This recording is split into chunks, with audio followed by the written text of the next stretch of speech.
आप जुड़े हुए हैं आपका अपना यूट्यूब चैनल लेके कोचिंग सेंटर 800 में।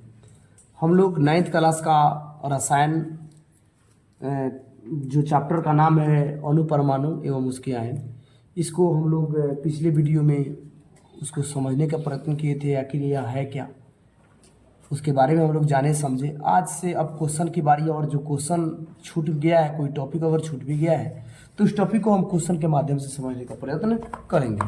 तो आइए हम लोग समझते हैं। क्वेश्चन नंबर 1 जो है, एक अभिक्रिया, बिहार बोर्ड का यह क्वेश्चन है। बिहार बोर्ड के बाद में हम भारतीय भवन का कराएंगे। एक अभिक्रिया में, अभिक्रिया का मतलब क्या होता है, उसमें अभिकारक और उत्पाद भाग लेते हैं। अभिकारक का मतलब क्या होता है, जैसे A+B इक्वल टू C+D, यानी जो इधर वाला भाग होता है उसको बोलते हैं अभिकारक। और इसको बोलते हैं उत्पाद। यानी अभिकारक के किसी रासायनिक, जब कोई रासायनिक प्रक्रिया होती है तो उसमें दो अभिकारक मिलकर उत्पाद बनाते हैं। जैसे मान लीजिए हम चीनी और क्या कर दिए, पानी मिला दिए, तो क्या बन गया हमारा शरबत। तो शरबत क्या हो गया, उत्पाद हो गया। यानी दोनों को मिलाने पर तो जो भाग लेता है उसको क्या बोलते हैं, अभिकारक, और जो प्राप्त होता है उसको क्या बोलते हैं, उत्पाद। तो क्वेश्चन हमारा कह रहा है, एक अभिक्रिया में 5.3 ग्राम सोडियम कार्बोनेट। और सोडियम कार्बोनेट का द्रव्यमान कितना है, देखिए यहाँ पर लिखेंगे, दिया गया है सोडियम कार्बोनेट का द्रव्यमान, यानी मास बराबर कितना है, द्रव्यमान को मास कहते हैं, 5.3 ग्राम। अब कह रहा है सोडियम कार्बोनेट एवं एथेनोइक अम्ल। अब एथेनोइक अम्ल का द्रव्यमान यानी मास बराबर कितना है, 6.0 ग्राम। अम्ल अधिकृत है, तो कहने का मतलब है, तो ये दोनों जो है क्या है, दोनों भाग लिए, सोडियम कार्बोनेट और एथेनोइक अम्ल, तो दोनों क्या है, अभिकारक है। तो यहाँ पर लिखेंगे अभिकारकों का द्रव्यमान, अभिकारकों का द्रव्यमान। अभिकारकों का द्रव्यमान कितना हो जाएगा, तो 5.3 जोड़ 6.0 क्या हो जाएगा, ग्राम। तो टोटल कितना होगा, 3, 6, 5, 11.3 ग्राम। इसका भार हो गया। अब क्वेश्चन कह रहा है 2.2 ग्राम कार्बन डाइऑक्साइड, यानी कार्बन, सूत्र के माध्यम से लिखते हैं। कार्बन डाइऑक्साइड का कार्बन डाइऑक्साइड का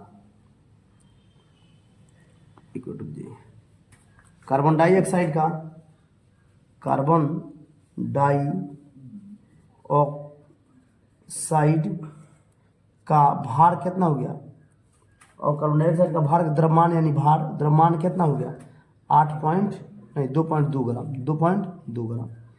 अब सोडियम एथेनोएट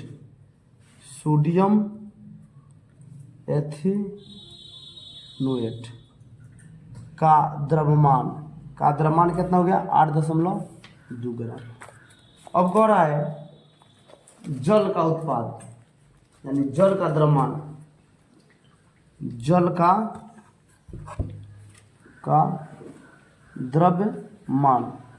का द्रव्यमान कितना हो गया, जल का द्रव्यमान यहाँ पर दिया गया है। जल का द्रव्यमान जो है यहाँ पर 0.9 ग्राम दिया है, 0.9 ग्राम।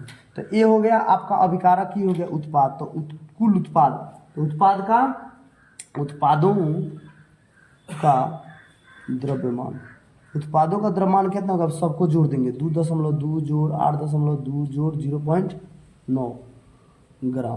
तो कितना हो गया, 2 2 4 9 4 तरह के 3 हाथ में 1, 8 2 10 1 11.3 ग्राम। देखिए तो इक्वल हो गया।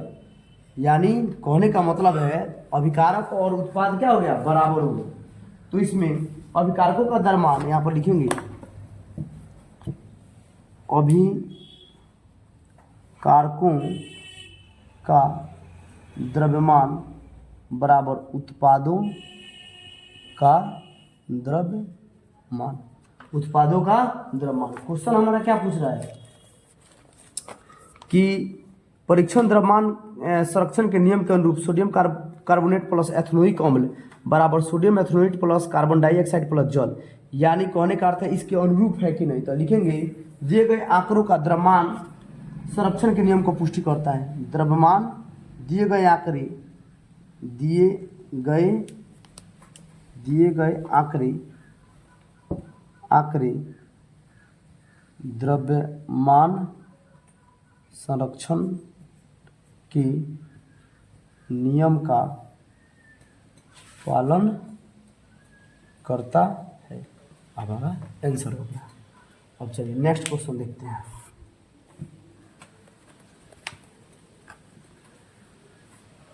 नेक्स्ट क्वेश्चन है हाइड्रोजन एवं ऑक्सीजन का द्रव्यमान के अनुसार, हाइड्रोजन एवं ऑक्सीजन के द्रव्यमान के अनुसार 1:8 के अनुपात में संयोग करके जल निर्मित करते हैं। तो 3 ग्राम हाइड्रोजन गैस के साथ पूर्ण रूप से संयोग करने के लिए कितने ऑक्सीजन गैस की द्रव्यमान की आवश्यकता होती है? तो आइए देखते हैं।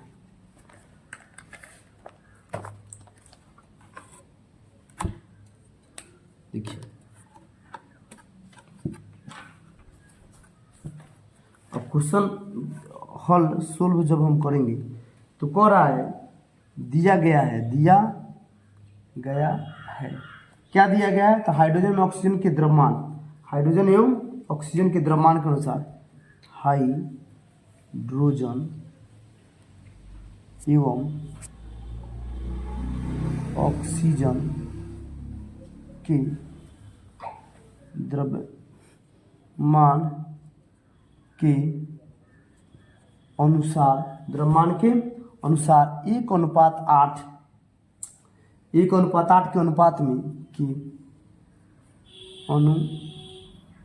में यहाँ पर अनुपात में 8 के अनुपात में संयोग करके जल निर्मित करता है। संयोग करके क्या करता है? जल निर्मित करता है। संयोग क्वेश्चन में है, किताब में है, देखिए संयोग करके जल निर्मित करता है, जल निर्मित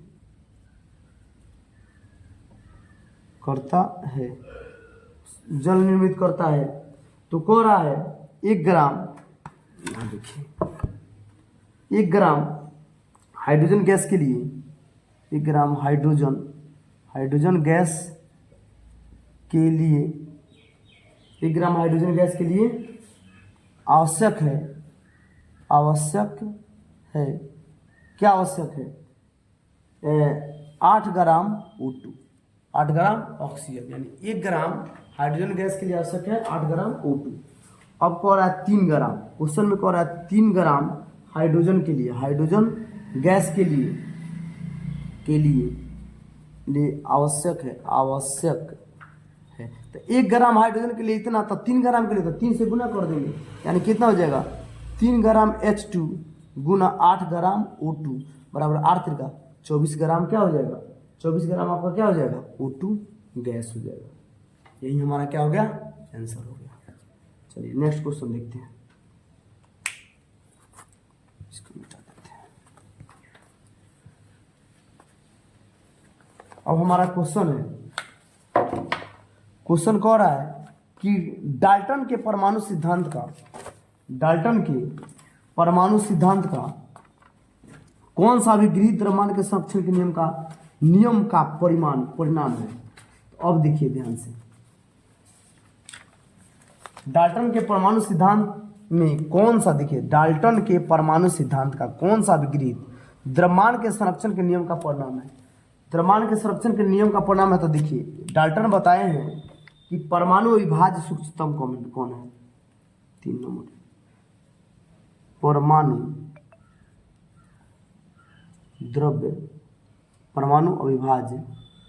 अविभाज्य सूक्ष्मतम कौन है? जो रासायनिक अभिक्रिया में रासायनिक अभिक्रिया में न तो निर्मित होते हैं न ही उनका विनाश होता है। नेक्स्ट क्वेश्चन देखते हैं, इसका उत्तर हो गया।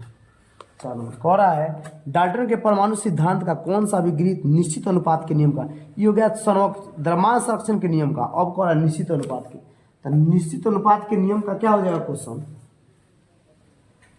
भिन्न भिन्न तत्वों के परमाणु भिन्न भिन्न तत्वों के परमाणु, भिन्न भिन्न तत्वों के परमाणु परस्पर छोटी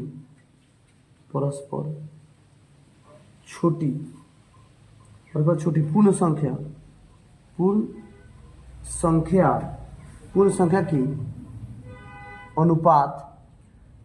अनुपात में संयोग कर निर्मित करते हैं। यानी कहने का मतलब भिन्न भिन्न तत्वों के परमाणु परस्पर छोटी पूर्ण संख्या के अनुपात में संयोग कर क्या करते हैं, संयोग कर निर्मित करते हैं। आपका ये भी क्वेश्चन हो गया। अब आपका 4 गो क्वेश्चन हो गया। अब नेक्स्ट आते हैं।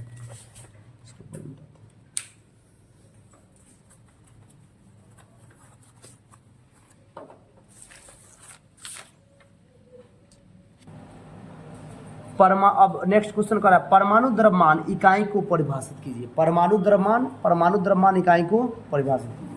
आइए, परमाणु द्रव्यमान इकाई को परिभाषित करने के लिए देखिए, कार्बन 12 समस्थानिक, यहाँ पर लिखेंगे उत्तर, कार्बन 12 समस्थानिक, कार्बन 12 समस्थानिक की एक परमाणु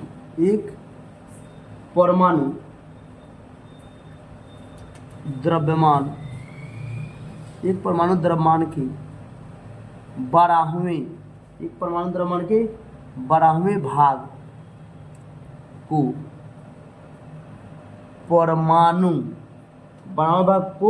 परमाणु द्रव्यमान इकाई कहते हैं। द्रव्यमान इकाई कहते हैं। द्रव्यमान इकाई कहते हैं। परमाणु द्रव्यमान को U से दर्शाते हैं। परमाणु द्रव्यमान को U से दर्शाते हैं। इसलिए परमाणु द्रव्यमान इकाई इक्वल टू होता है कार्बन 12 परमाणु द्रव्यमान का 1/12वां भाग। यही हमारा कार्बन 12 समस्थानिक एक परमाणु द्रव्यमान के 12वें भाग का परमाणु द्रव्यमान इकाई कहते हैं। यानी एक इकाई में 12 भाग, यानी परमाणु द्रव्यमान को U से दर्शाते हैं। परमाणु द्रव्यमान इकाई बराबर कार्बन 12 परमाणु द्रव्यमान का 1/12वां भाग। अब क्वेश्चन आपका कह रहा है, देखिए, एक परमाणु को आंखों द्वारा देखना क्यों संभव नहीं है? माने परमाणु को आंख के द्वारा देखना क्यों संभव नहीं है? तब परमाणु किसी भी पदार्थ में, उत्तर हो जाएगा परमाणु किसी भी पदार्थ की रचनात्मक इकाई है। पदार्थ की, जैसे हम लोग का शरीर की रचनात्मक इकाई क्या है और कार्यात्मक इकाई कोशिका है। उसी के पदार्थ की रचनात्मक इकाई क्या है? परमाणु है, जिसका आकार हमारी कल्पना से भी छोटा होता है। जिसकी आकार हमारी कल्पना से भी छोटा होता है। इसलिए परमाणु को हम आंखों से नहीं देख सकते। यहाँ पर लिखिए, इसलिए हम परमाणु को आंखों से नहीं देख सकते हैं। ये हो गया। फिर से एक बार देख लेते हैं, परमाणु को हम आंखों से क्यों नहीं देख सकते हैं? तो परमाणु किसी पदार्थ की रचनात्मक इकाई जिसकी आकार हमारी कल्पना से भी छोटा होता है, इसलिए हम परमाणु को आंखों से नहीं देख सकते। अब नेक्स्ट क्वेश्चन पर आते हैं।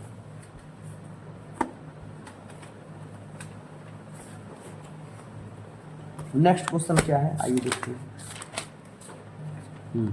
निम्न के सूत्र लिखिए। अब देखिए, निम्न के सूत्र लिखिए।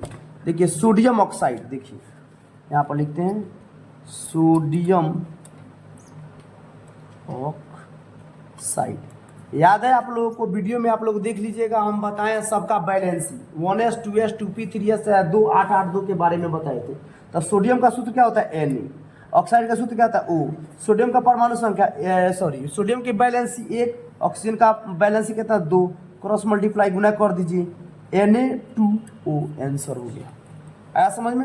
अब एक बार फिर से बता देते हैं, सोडियम का होता है, एक बार हम लास्ट बार एक इसको देख लीजिए, सोडियम का 11 परमाणु संख्या होता है, तो 2 8 8 2 पर बैठाएंगे तो 2 को इलेक्ट्रॉन दे दिए तो बचा कितना 9 इलेक्ट्रॉन, 8 को इलेक्ट्रॉन दे दिए तो कितना बचा, 22वीं कक्षा में 1 इलेक्ट्रॉन और बच रहा है, तो 1 बच गया, यानी +1 इस पर होता है। ऑक्सीजन का कितना होता है 8 होता है, तो 2 8 8 2 पर हम रखेंगे तो 2 दे दिए, बचा कितना 6, 2 निकल गया तो कितना बचा 6, बताएं वीडियो में, इसको एक बार देख लीजिएगा।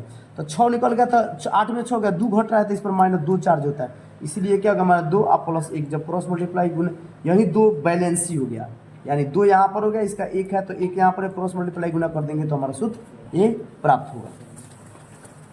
अब आते हैं एल्युमिनियम क्लोराइड, कह रहा है aluminium chloride, aluminium chloride matric class में यह बहुत काम आने वाला है, इसको देख लीजिएगा लोग। एल्युमिनियम का Al होता है, क्लोराइड का Cl होता है, तो एल्युमिनियम का Al और क्लोराइड का Cl, एल्युमिनियम का बैलेंसी कितना होता है 3 और क्लोराइड का 1, क्लोराइड का 1 होता है। तब क्या कीजिएगा, इसको क्रॉस मल्टीप्लाई हम गुना करेंगे, तो देखिए तो गुना करेंगे तो Al में 1 7 Al और Cl में 3 Cl3 हो गया, आंसर एल्युमिनियम क्लोराइड हो गया। अब देखिए इसी प्रकार बैलेंसी बता दिए, sodium sulphide, sodium sulphide, sodium sulphide तो सोडियम का Na और सल्फाइड का S होता है, तो सोडियम का क्या होता है 1, अभी बताए हैं पिछला, इसका क्या होता है 2, सल्फाइड का तो क्रॉस मल्टीप्लाई गुना करेंगे तो Na2S आंसर हमारा हो गया। चलिए नेक्स्ट क्वेश्चन है magnesium hydroxide, magnesium hydra oxide, तो मैग्नीशियम का Mg, हाइड्रोक्साइड का क्या होता है, हाइड्रोक्साइड का क्या होता है OH, हाइड्रोक्साइड अल्कोहल को OH कहते हैं, तो मैग्नीशियम का कितना हो जाएगा 2 और हाइड्रोक्साइड का 1, तो जब क्रॉस मल्टीप्लाई गुना करेंगे तो Mg में 1 से तो Mg और OH है एक साथ है OH, देखिए तो OH है तो जब 2 से गुना करेंगे तो OH2 यानी मैग्नीशियम हाइड्रोक्साइड। अब देखिए अब कह रहा है, अब देखिए जैसे कि यह आपको हिंदी में दिया था, भाषा में दिया था तो सूत्र लिखना था, सूत्र दिया था इसका नाम लिखना है, नाम दिया था तो सूत्र लिखना है, और सूत्र दिया है तो नाम लिखना। जैसे Al2SO4 का होल थरास, देखिए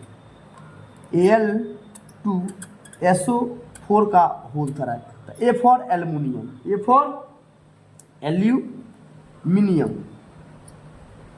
SO4 को क्या कहते हैं सल्फेट, SO4 को क्या कहते हैं सल्फेट, तो हमारा नाम क्या होगा एल्युमिनियम सल्फेट, ठीक है। अब जैसे CaCl2, तो Ca को कैल्शियम, CO को कैल्शियम, Cl को क्लोराइड, क्लोराइड, तो नाम क्या हो गया कैल्शियम क्लोराइड। अब देखिए K2SO4, K को क्या कहते हैं पोटेशियम, पोटेशियम, नाम लिखते समय ये 2 का कोई महत्व नहीं रहता है, पोटेशियम, SO4 क्या होता है सल्फेट, यानी आपका नाम क्या हो गया पोटेशियम सल्फेट। अब फिर आगे देखते हैं,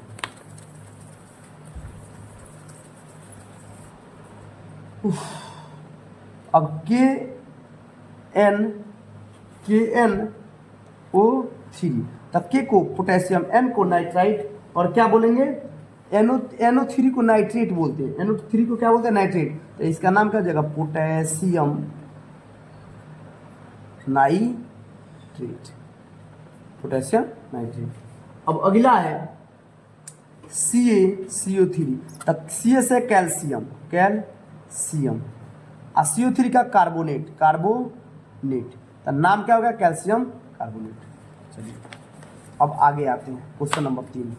अब क्वेश्चन नंबर 3 में कह रहा है रासायनिक सूत्र का क्या तात्पर्य है, रासायनिक सूत्र का क्या तात्पर्य है, तो रासायनिक सूत्र का तात्पर्य देखिए, किसी पदार्थ की क्वेश्चन कह रहा है यहाँ पर रासायनिक सूत्र का क्या तात्पर्य है, रासायनिक सूत्र क्या तात्पर्य था? किसी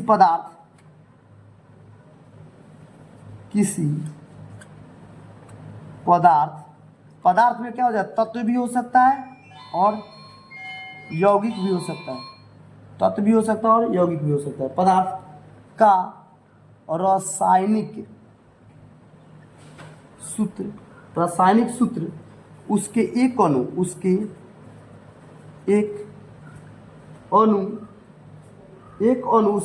की रचना को दर्शाता है, उसकी एक अणु की रचना को दर्शाता है।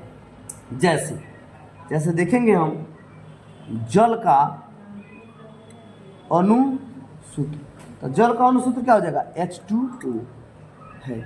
इसका अर्थ है, अब H2O का क्या मतलब है? तो इसका अर्थ है जल के एक अणु में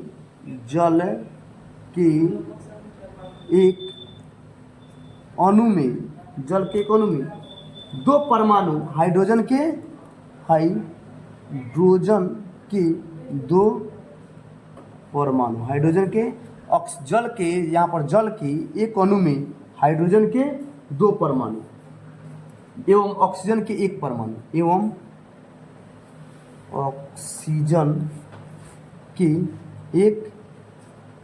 परमाणु है। यानी देखिए H2O में जल के एक अणु में हाइड्रोजन के दो परमाणु एवं ऑक्सीजन के क्या, एक परमाणु। इसका मतलब क्या होता है? ऑक्सीजन का एक परमाणु। अब नेक्स्ट क्वेश्चन आते हैं। नेक्स्ट क्वेश्चन ध्यान देंगे, यहाँ पर कह रहा है क्वेश्चन, निम्न में कितने परमाणु विद्यमान है? कितने परमाणु? H2S अणु एवं PO4 का पावर -3 आयन में, H2S में। अब देखिए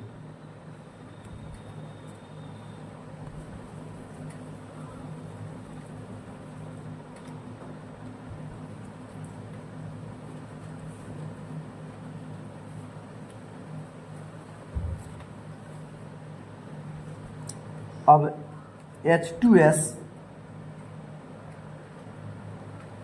अणु की तो देखिए H2S अणु में हाइड्रोजन की दो परमाणु, हाइड्रोजन कितना परमाणु है? दो परमाणु। एवं सल्फर का कितना? एक है। सल्फर का एक परमाणु। H2S अणु में पूरा H2S अणु हो गया। हाइड्रोजन के कितना है? दो परमाणु और सल्फर का क्या है? एक परमाणु। इसलिए H2S के कितने परमाणु हुए? तो दो गो, एगो, तीन गो। कितना हो गया? कुल 3 परमाणु हैं। आया समझ में?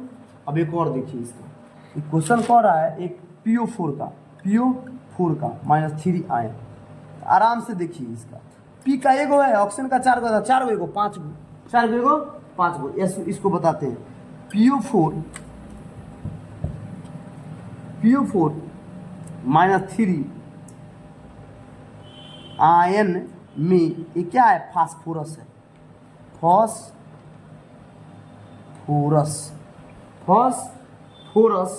की एक परमाणु, फास्फोरस के एक परमाणु एवं ऑक्सीजन, फास्फोरस के एक परमाणु, ऑक्सीजन के कितने परमाणु है? 4 परमाणु। ऑक्सीजन के 4 परमाणु हैं। इसलिए क्या हो जाएगा? PO4 -3 के कितने परमाणु? तो कुल 5 परमाणु है। आराम से अब बन जाएगा। देखिए यहाँ पर जो गो होगा 2 गो, इसका 1 गो है तो 3 गो, इसका 1 गो है, इसका 4 गो तो 4 गो, 5 गो। तो PO4 में आयन में फास्फोरस का 1 परमाणु और ऑक्सीजन का 4 परमाणु, कुल मिलकर कितना हो गया? 5 परमाणु। तो कह रहा है कितने परमाणु विद्यमान है? तो आप लोग गिन लीजिएगा। अब जैसे एक उदाहरण अपने से ले लेते हैं, H2SO4 है, तो देखिए हाइड्रोजन का 2 गो, सल्फर का 1 गो, ऑक्सीजन का 4 गो। कितने हो? 4 1 5 2 7 परमाणु। आगे समझे? जैसे CO2 का, तो कार्बन का 1 गो, ऑक्सीजन का कितना है, 2 गो है, 2 गो 3, कुल परमाणु कितना हो गया, 3। तो आराम से समझ में आ गया होगा। अब आगे आते हैं।